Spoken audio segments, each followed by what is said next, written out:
Yo, what's up? Ayan mga Lodi, good evening po sa inyong lahat. Medyo tinamaan tayo ng sakit. Nagsusuob po tayo ngayon mga Lods. Ayan, nasa loob po tayo ng kumot na meron pong mainit na tubig na pinakuloang merong luya. Sa baradong-barado yung ilong natin. Traditional to, medicine para sa mga parang tinatrangkaso. So, usong-uso po itong sakit na to ngayon mga Lodi. Gawa rin po ng hindi magandang panahon dito sa amin sa Davao. Ayan, dito ko na lang po gagawin yung video imbis na dun po sa aking computer. Para hindi na po tayo masyado mag-edit pa. Ayan, gusto ko lang po bigyan ng reaction yung ginawa po ni Madam Estela. Dahil kahapon po nakita po natin na hindi po siya sumasagot sa katanungan nung nag-i-interview po ng media. Ayan, sinasabi pa po nung kanyang PA na nagmamadali daw po. Pero kung maaalala nyo mga Lodi, si Estela po ay laging nasa harap ng camera, laman ng media nung tinatalakay po about yung sa budget po or confidential fund ng DepEd dahil nga po sa pagbanat nila ay BP Sara Duterte. Pero ngayon bigla nag-iba yung ihip ng hangin. Ayaw po niya humarap sa media. Ayaw po niya sumagot sa katanungan.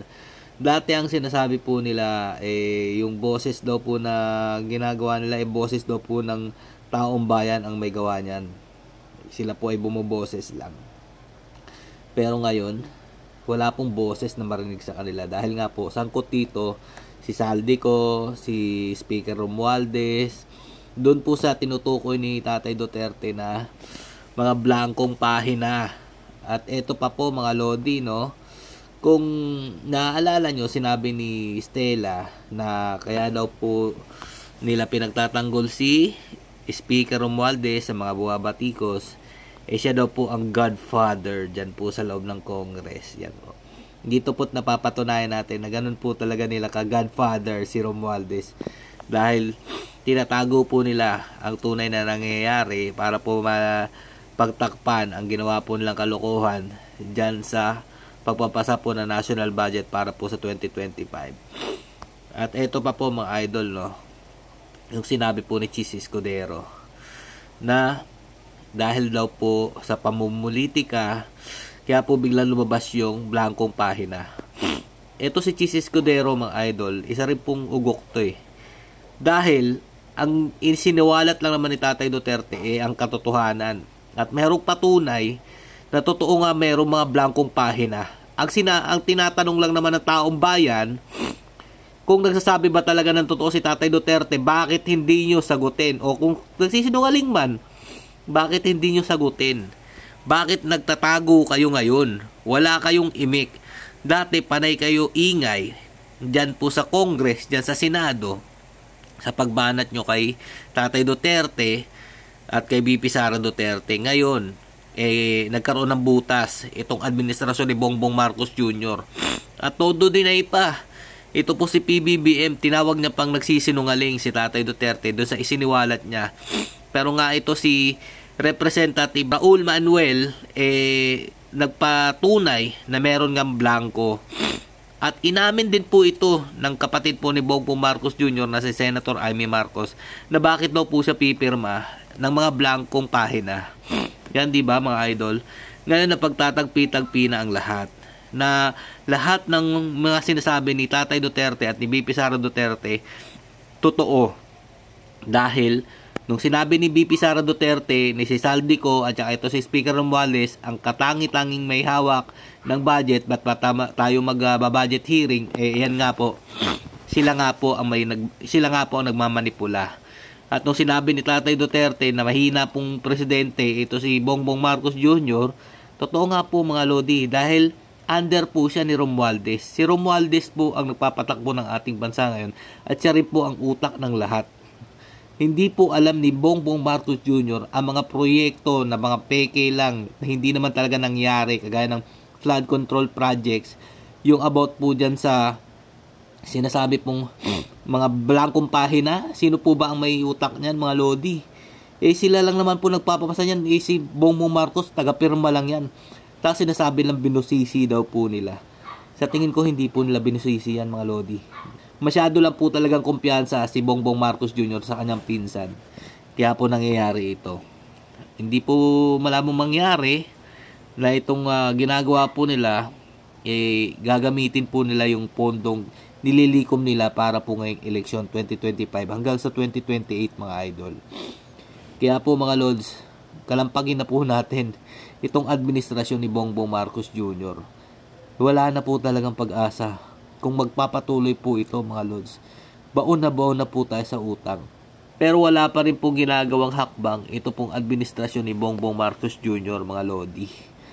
Sana naman po merong mga tao na maglakas ng loob or mga opisyal ng gobyerno na magtangkang pigilan itong mangyayaring walang hiyaan sa ating bansa. Yan po mga idol, no.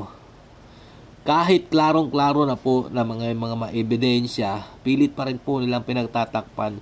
Pilit pa rin po pinagtatanggol ng mga bulag, ng mga tansong talangka. Itong nangyayari sa administrasyon ni Bongbong Marcos Jr. Pinagpapatuloy na po nila ang kanilang pagiging bulag para lang po mapagtakpan na itong si Bongbong Marcos Jr. nga po mahina pong presidente. Wala po talaga siyang kwenta. Yan po ang katotohanan dyan. Halos lahat na po ng budget ng ahensya ng gobyerno kinuha na po nila mga idol. Wala na pong natitira at ito pa at balak pa nilang ipagbili ang ibang mga pag-aari po ng gobyerno para lang daw po sa revenue. Hindi naman tayo kumikita sa mga pinagagawa nila. Paano aangat ang ating bansa kung puro ayuda ang itatapal nila sa bibig o sa mata ng ating mga kababayan? Wala po talagang asenso dahil nga po wala pong infrastruktura, wala pong magandang ginawa itong administrasyon ni Bongbong Marcos Jr. Lahat pong nakikita nyo mga natapos na mga proyekto mga lodi, galing pa po yan sa panahon po ni Tatay Duterte. Kaya po sana po gising na po tayong lahat. Huwag na po nating hayaan na lalo pa po tayo malugmok sa kahirapan. Huwag po nating hayaan na lalo pong malulong sa sugal ang ating mga kababayan. Huwag po nating hayaan malulong sa droga ang ating mga kababayan. Dahil ngayong panahon ni Bongbong Marcos Jr., laganap po ang sugal, laganap po ang droga, kriminalidad. Ang dami pong mga nababalitang nire-rape, pinapatay at ino-hold up ng mga taong walang takot sa Diyos mga idol. Yan lang po mga lodi. Sana po magkaisa po tayo kahit ngayon pong pagkakataong ito. Lalong-lalo na po yung mga loyalista. Magising po kayo sa katotohanan na wala po talagang ginagawang mabuti itong administrasyon na to. Huwag po kayong papasilaw sa ayuda. Yang ayuda ay panandalian lang. Pero ang tunay na paghihirap ng bayan hanggang sa kaapu-apuhan natin dadanasin yan kapag pinagpatuloy pa natin ito. Sana po paniwalaan nyo kung ano man yung hinaing nila Tatay Duterte, ni BP Sara Duterte, dahil lahat naman yun meron po silang mapakitang ebidensya. Hindi gaya po ng ginagawa ng Quadcom na hanggang ngayon puro hearing pa rin at hindi pa rin po nila madala sa korte kung ano man po yung mga pinaglalaban nila dyan. Yung budget po ng ating bayan ang ginagamit sa paghihiring-hiring na yan mga idol. Minamanipula po nila kung sino man po yung mga tinatawag nilang mga resource person dyan, kanilang binabastos. Yun lang po mga idol. Sana po mamulat na po tayo sa katotohanan.